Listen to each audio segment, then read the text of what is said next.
So today we're just going to spend a little bit of time talking about multiplying fractions and continuing to practice that. I want to first reflect on our homework assignment from last night. Our homework assignment from last night, we did overall pretty well on. I wanted to look at a couple of common misunderstandings that I saw. Um, a few common misunderstandings that I saw, probably the most common thing is this idea that if we have a mixed or a whole number, that you can just multiply the whole number part, multiply the fraction part, and sandwich those together. You cannot do that. So, for example, the majority of people who missed this question, number 4, put 5 and 1/6. It is not 5 and 1/6. I know how you got that. You did 5 times 1 is 5, and then you just put the 1/6 on the end of it. You can't do that. You have to make these fractions into improper, make these numbers into fractions.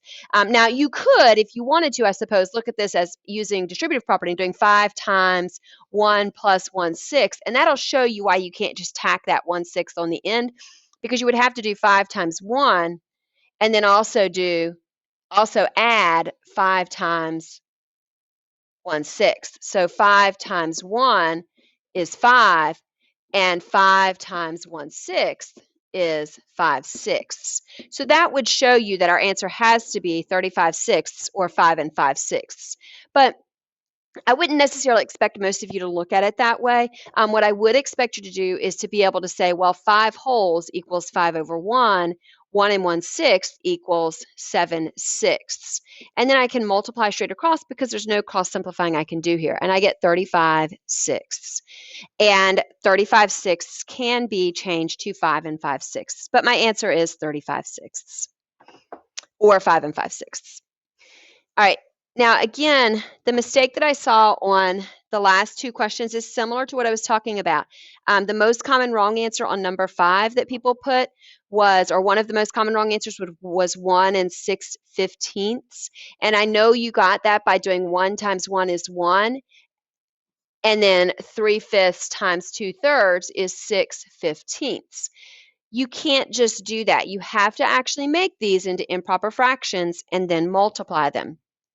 So we have to make this into 8/5 times 5/3. And when we do that, we're going to get 8 times 5 is 40, and 5 times 3 is 15. So we get 40/15, and 40/15, if we simplify it, could be simplified. We could divide these both by 5, could be simplified to 8/3 or 2 and 2/3. So either of these could be a correct answer right here. None of the rest of these answers will work. And then the last problem I wanted to just briefly talk about from the homework was question 6. And again, the most common wrong answer was 4 and 4/35, which people got by doing 2 times 2 is 4, and 4/5 times 1/7 is 4/35. I agree with your computations in that. However, that's not how you solve this problem. It doesn't give you the right answer. You cannot just multiply the whole numbers, multiply the fractions. You have to change these to improper fractions and then multiply.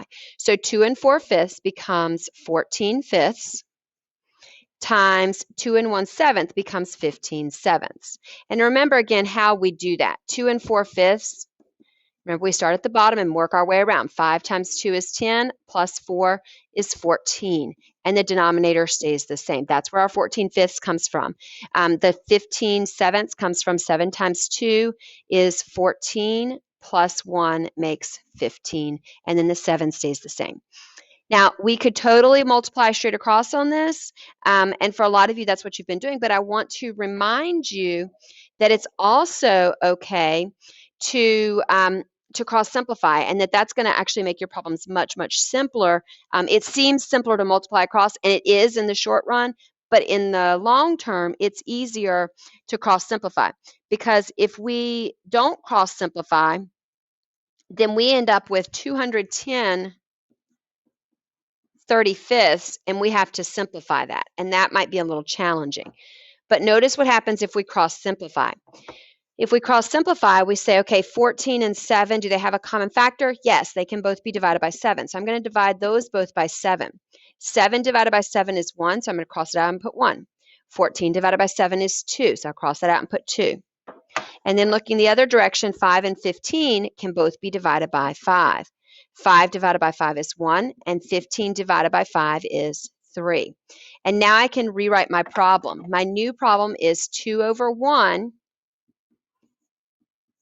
times